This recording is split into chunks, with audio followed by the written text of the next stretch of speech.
बिस्मिल्लाहिर्रहमानिर्रहीम।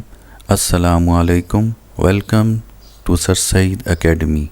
Mixture: when two or more elements or compounds mix up physically without any fixed ratio, they form a mixture. जब दो या दो से ज़्यादा एलिमेंट्स या कंपाउंड्स फिजिकली इस तरह मिलें कि उनमें कोई ख़ास रेशो ना हो तो वो मिक्सर बनाते हैं। मसलन जब हम कोई शरबत बनाते हैं तो उसमें हम पानी के अंदर कुछ शुगर यानी चीनी और कोई दूसरा शरबत जैसे रूह अफ़ज़ा, जाम शीरी वगैरह या कोई भी अपनी पसंद का शरबत हम मिक्स करते हैं या उसकी जगह हम लीमू का रस भी इस्तेमाल करते हैं। तो इस तरह इन तमाम चीज़ों को फिज़िकली मिलाते हैं और इनकी रेशो फिक्स नहीं होती बल्कि हम अपने टेस्ट के मुताबिक इनकी रेशो रखते हैं। यानी कुछ लोग चीनी ज़्यादा मिलाएंगे और कुछ लोग चीनी कम मिलाते हैं और कुछ लोग नमक वगैरह की मिकदार भी अपनी मर्ज़ी से रखेंगे। तो ये सब के सब मिक्सर ही होंगे। On mixing up the component substances retain their own chemical identities and properties. Mixer के कंपोनेंट्स मिक्सर के अंदर मिलने के बाद भी अपनी केमिकल शनाख्त और अपनी खसूसियात बरकरार रखते हैं। जैसा कि शरबत की मिसाल में आप देख सकते हैं कि शुगर की जो प्रॉपर्टी है मिठास की वो शरबत में भी यानी मिक्सर में भी बरकरार रहती है। इसी तरह लीमू के रस की जो खटास की प्रॉपर्टी है वो भी मिक्सर में मिलने के बाद भी बरकरार रहती है। इसी तरह नमक की जो प्रॉपर्टी है वो भी शरबत में यानी मिक्सर में मिलने के बाद बरकरार रहती है, यानी हम नमक का जायका महसूस कर सकते हैं। तो यूँ हमने देखा कि मिक्सर के जो कंपोनेंट सब्सटेंसेस होते हैं वो अपनी प्रॉपर्टीज़ को रिटेन रखते हैं यानी बहाल रखते हैं, वो उन्हें लूज़ नहीं करते। The mixer can be separated into parent components by physical methods such as distillation, filtration, evaporation, crystallisation and magnetisation.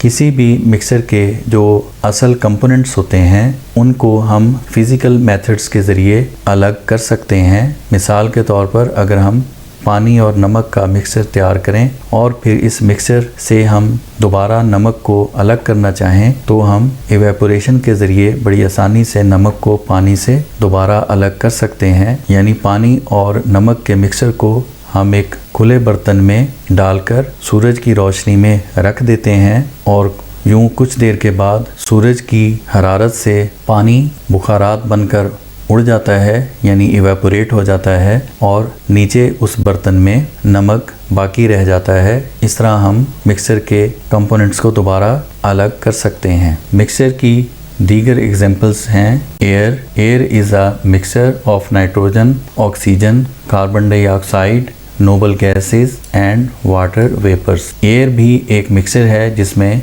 Nitrogen, oxygen, carbon dioxide और दूसरी नोबल गैसेस होती हैं। नोबल गैसेस मीन ऐसी गैसेस जो इनर्ट गैसेस होती हैं यानी वो दूसरे एलिमेंट्स के साथ रिएक्शन नहीं करती, वो गैसेस भी एयर में शामिल होती हैं। और इसके अलावा पानी के बुखारात भी हवा में शामिल होते हैं। तो यूँ एयर भी एक मिक्सर है इन सब चीज़ों का। पानी में बुखारात होने का मुज़ाहरा आप सर्दियों में धुंध की सूरत में कर सकते हैं। धुंध असल में वही वाटर वेपर्स होते हैं जो हवा में शामिल होते हैं और सर्दी में ठंड की वजह से ये वाटर वेपर्स कंडेंस्ड होकर धुंध की शक्ल अख्तियार कर लेते हैं। Soil is a mixture of sand, clay, mineral salts, water and air. मिट्टी भी एक मिक्सर है रेत का, क्ले और मादनी नमकियात, पानी और हवा का। Milk is a mixture of water, sugar, fat, proteins, mineral salts and vitamins. दूध भी मिक्सर होता है पानी का, शुगर का, फैट यानी चर्बी का, प्रोटीन्स का और मिनरल साल्ट्स का यानी मादनी नमकियात का और विटामिन्स का। Brass is a mixture of copper and zinc metal. Brass दो मेटल्स जिंक और कॉपर का मिक्सर होता है। तो इस तरह हमने देखा कि मिक्सर गैसीय स्टेट में भी होते हैं, लिक्विड में भी और सॉलिड स्टेट में भी होते हैं। Mixtures that have uniform composition throughout are called homogeneous mixtures.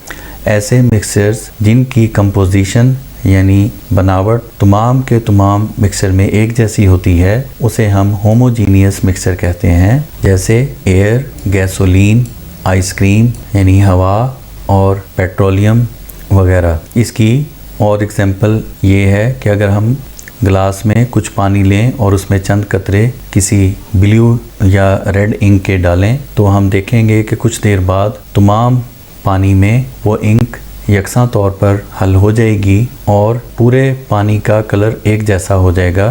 तो इस तरह ये मिक्सचर होमोजीनियस मिक्सचर की बेस्ट एग्जांपल है।